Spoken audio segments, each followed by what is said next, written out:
Hello students, hope you all are fit and fine. So today we are going to discuss about the length, mass and time measurement. So let's start. इसमें सबसे पहले हम करेंगे basic unit की definitions. जो 7 basic physical quantities थी उनको measure करने के लिए हमारे पास यूनिट्स हैं। जैसे लेंथ को मेज़र करने के लिए हमारे पास मीटर है, मास को मेज़र करने के लिए किलोग्राम है। ये हम पहले ही पढ़ चुके हैं। इनको अब हम डिफ़ाइन करेंगे, इन बेसिक यूनिट्स को हमने डिफ़ाइन करना है। सो फर्स्ट डेफिनेशन है आपके पास metre. What do you mean by metre? Metre सबने देखा हुआ है, तो मीटर आपने देखा होगा, जो भी मीटर स्केल होता है उसमें मीटर हमेशा सेम रहता है। सो ये सेम कैसे रहता है, इसकी क्या, हमने इसको फर्स्ट टाइम कैसे बनाया, क्या है मीटर एक्चुअली में? So metre is the length of the path travelled by the light in vacuum during a time interval of 1/299,792,458 of a second. ये जो है 299,792,458, ये होती है speed of light in vacuum, जिसको आप बोलते हो 3 × 10⁸ तो ये एक्चुअल में होती है 299,792,458। इसको आप अप्रोक्सीमेटली ले लेते हो 3 × 10⁸ मीटर पर सेकेंड। तो अगर आप वेलोसिटी इंटू टाइम कर दोगे तो आपके पास डिस्टेंस आ जाएगा। तो यहाँ पर जब आप देखोगे कि आपने क्या करना है, इतनी ऑफ अ सेकेंड, तो ये आपके पास आ गया टाइम, इनटू में आप करोगे स्पीड, दैट इज़ 299,792,458। तो ये कैंसिल हो जाएगा, आपके पास 1 बचेगा, तो 1 मीटर बचेगा। So 1 metre is the length of the path traveled by the light in vacuum during a time interval of 1/299,792,458 of a second. Next definition is kilogram. Kilogram भी same रहता है। सो किलोग्राम को हम कैसे डिफाइन करते हैं? Kilogram is equal to the mass of the international prototype of the kilogram. ये आपके पास क्या होता है, एक प्लैटिनम इंडियम का एलोय है, पहले प्लैटिनम इरिडियम का एक एलोय है। उसका हमने एक सिलेंडर बना रखा है, जिसको हमने रखा हुआ है international bureau of weights and measurement at Sevres near Paris in France. तो उस सिलेंडर का जितना मास है उसको हमने बोल दिया 1 किलोग्राम। ये एलोय टेम्परेचर एंड हीट के कारण चेंज नहीं होता, उसका जितना मास है वो फिक्स रहता है, and that is equal to 1 kilogram. Now 1 second, 1 second is the duration of 9192,631,770 periods of the radiation corresponding to the interaction between two hyperfine levels of the ground state of cesium 133 atom. जैसे आप chemistry में पढ़ते हो कि यहाँ पर मान लो कोई इलेक्ट्रॉन है, तो वो जब उसको एनर्जी मिलती है वो हायर स्टेट में जाता है, देन इसमें वो अनस्टेबल होता है, तो वह वापस नीचे ग्राउंड स्टेट में आता है, और जब वो नीचे आता है तो कुछ रेडिएशंस एमिट करता है, राइट। तो जो सेकेंड क्या होता है, ड्यूरेशन ऑफ इतने पीरियड्स ऑफ रेडिएशन, जितने टाइम में इतनी रेडिएशंस आ जाएंगी corresponding to the transition between the two hyper fine levels of the ground state of caesium 133 atom. Particular fix किया है बिकॉज हर एटम के लिए अलग अलग आएंगी। तो जो हमने एटम लिया है वो है लिया है सीजियम 133। उसके ग्राउंड स्टेट के जो हाइपर फाइन लेवल्स हैं, एक होते हैं फाइन लेवल्स, मतलब जो लेवल्स होते हैं, ये सिंपल लेवल है n is equal to 1, n is equal to 2। उसके बाद इसमें फाइन लेवल्स बनते हैं और उसके बाद उसमें हाइपर फाइन लेवल्स फर्दर। तो आपको हाइपर फाइन लेवल्स में लेने हैं ट्रांजिशन और रेडिएशन से आपको पीरियड्स गिवन है। तो जो टाइम कंज्यूम होएगा वो टाइम होएगा 1 second. Now 1 ampere, 1 ampere is that constant current which, if maintained in two straight parallel conductors of infinite length of negligible circular cross section and place 1 meter apart in vacuum would produce between these conductors a force equal to 2 into 10 raised to the power minus 7 Newton पर metre of the length. ये आपके पास दो parallel conductors हैं जिनका negligible cross sectional area है। इनको हमने रखा है 1 metre apart, 1 metre apart in vacuum. अब इसमें जो फोर्स का हमारे पास फॉर्मूला आता है वो होता है F is equal to mu naught upon 4 pi 2I1 I2 divided by R। F का फॉर्मूला आता है mu naught upon 4 pi 2I1 I2 divided by R। And जो म्यू नॉट की वैल्यू होती है वो होती है 4 pi into 10 raise to the power minus 7। तो अगर आपने इसको 1 डिफाइन करना है, करंट को 1 डिफाइन करना है, तो आपको ये भी 1 लेना पड़ेगा, ये भी 1 लेना पड़ेगा, फर्दर R2 भी 1 लेना पड़ेगा और 2 यहाँ कैंसिल करोगे 2 आ जाएगा। म्यू नॉट की वैल्यू होती है 4 pi into 10 raise to the power minus 7। तो आपके पास फोर्स कितनी बचेगी 4 pi upon 2 pi into 10 raise to the power minus 7। तो ये बन जाएगा 2 into 10 raise to the power minus 7 force in newtons per metre of the length, because आपको आर को 1 लेना है। Clear? Now next is Kelvin. Kelvin is the unit of temperature.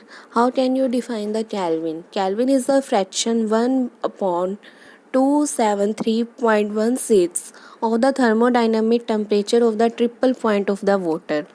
Triple point of the water होता है जिसमें water solid, liquid और gas तीनों forms में एग्जिस्ट करता है। इन सॉलिड ये आइस बन जाता है, इन गैस ये वेपर स्टेट में होता है and in liquid simple water की फॉर्म में। तो ट्रिपल पॉइंट पे वाटर तीनों स्टेट्स में एग्जिस्ट करता है, in solid, in liquid and in gas. तो आपने ट्रिपल पॉइंट का लेना है 1/273.16 पार्ट, उसको हम डिफाइन करेंगे 1 केल्विन। नाउ कैंडेला, कैंडेला जो होती है वो ल्यूमिनस इंटेंसिटी की यूनिट होती है। The candela is the luminous intensity in a given direction of a source that emits monochromatic radiation of frequency 540 into 10 raise to the power 12 hertz.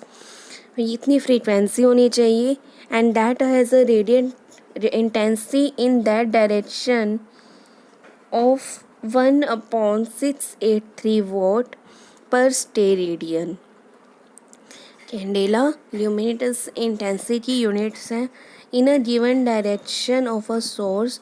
ये monochromatic मतलब एक सिंगल फ्रीक्वेंसी की light emit करेगा जिसकी frequency है 540 into 10 raise to the power 12 hertz और जिसकी radiant intensity है in that direction. Radiant intensity हमने लेनी है पर स्टेरेडियन, वो कितनी दे रखी है 1/683 watt per steradian. Clear? Now next is mole. Mole की डेफिनेशन तो आपने 9th स्टैंडर्ड में भी पढ़ी थी। मोल तो आप कैसे डिफाइन करते हो? Amount of substance of a system which contains as many elementary entities as there are atoms in 0.012 kilogram of carbon 12। जो आपके पास ग्राम एटॉमिक मास होता है, मतलब जितना एटॉमिक मास होता है उसको अगर आप ग्राम्स में ले देते हो, जैसे कार्बन के केस में आएगा 12 ग्राम, तो ये इक्वल होता है 1 मोल के, और आप कह सकते हो एवोगैड्रो नंबर के। ठीक है, तो यहाँ पर 12 gram means 0.012 kilograms of carbon 12। इसमें जितनी एंटिटीज़ आएंगी कितनी आएंगी 1 मोल, तो ये 1 मोल डिफाइन हो जाएगा। Clear? Now next is plane angle. Plane angle जो एक प्लेन पे बन जाए, जैसे कि हम पेपर पे बनाते हैं, बोर्ड पे बनाते हैं, तो प्लेन एंगल है d theta is the ratio of the arc कितनी है हमारे पास ds to the radius r। तो ये आपके पास आ जाएगा प्लेन एंगल। रेशियो सिंपल लेनी है आपने आर्क अपॉन रेडियस। इसी ऐसा यूनिट होती है radian. So d theta is equal to क्या आ जाएगा ds/r। सॉलिड एंगल क्या होता है? सॉलिड एंगल को आपने दिखाना है डी ओमेगा से। ये कैपिटल ओमेगा है, स्मॉल आप लिखते हो इस टाइप से, ये कैपिटल है। तो सॉलिड एंगल क्या आएगा D omega.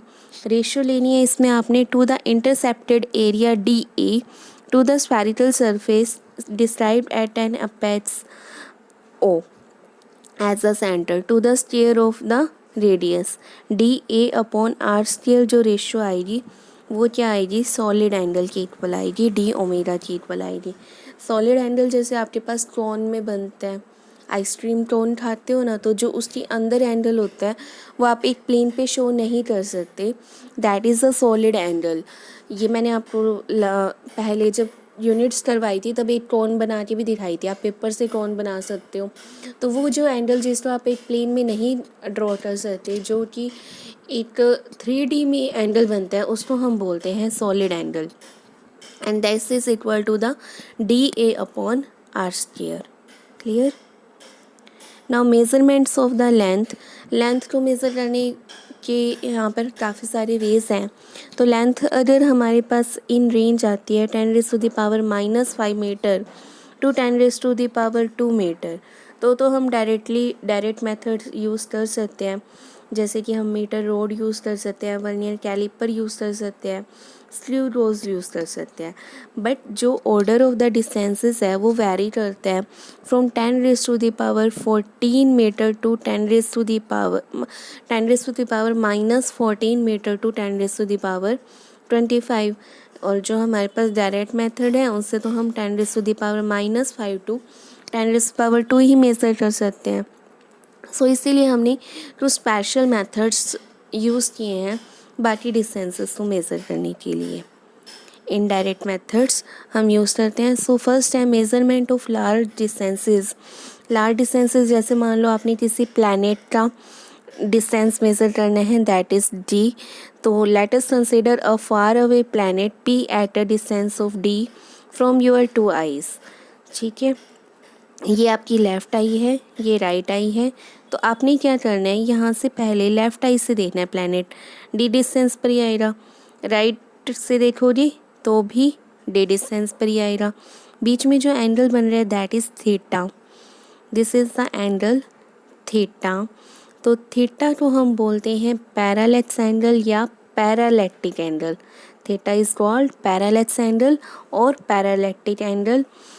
And the distance LR is equal to B is called basis.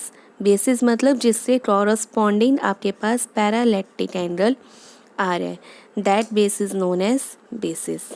Clear? So अगर जो प्लैनेट है वो क्या है, हम प्लैनेट से दूर ही होंगे, प्लैनेट इज़ फॉर अवे, सो जो B/D रेशियो आएगी वो लेस देन 1 आएगी। देयरफॉर जो थीटा बनेगा वो वेरी स्मॉल बनेगा। थीटा वेरी स्मॉल बन रहा है, सो हम सिंपली आर को ना लेके ये क्या ले लेंगे, B/D ले लेंगे।